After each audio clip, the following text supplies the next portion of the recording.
I think when you said steaming ahead, that's exactly what this is. It's just steaming.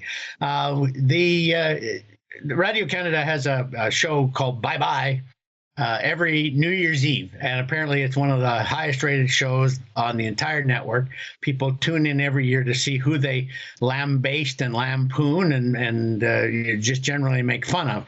And this year, one of the main sketches was one of an actor playing Justin Trudeau, who in a marijuana-induced haze thinks of a way to bring up his sagging popularity by going to India.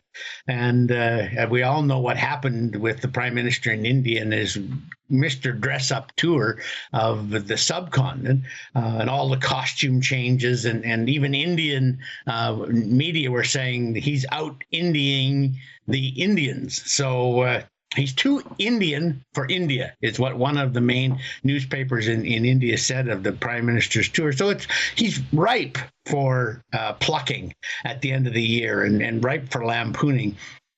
But unfortunately, because a ape dressed, or sort of a Donald Trump looking ape, kicks over a couple of cardboard cows, and because Trudeau himself plays a little recorder like a snake charmer, and two gasoline hoses come waving out of baskets next to him.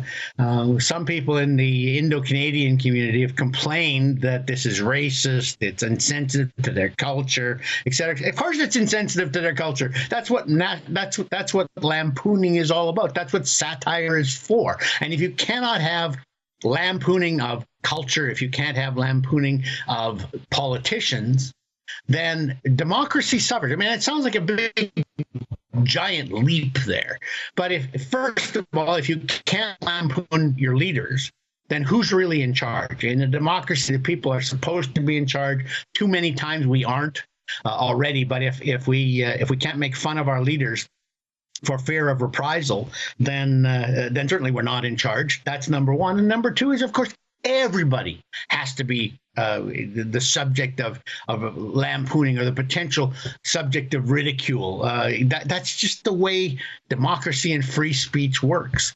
And too often now, what with gender identity and racial identity and social media and political correctness, there just isn't any humor anymore, because everybody's so quick to be outraged when they perceive their identity to have been offended. That's an excerpt from my daily show, The Ezra Levant Show, weekdays at 8 p.m. Eastern. Every day I do a monologue, interview a guest, and read my fan mail and my hate mail. To subscribe, go to therebel.media/shows.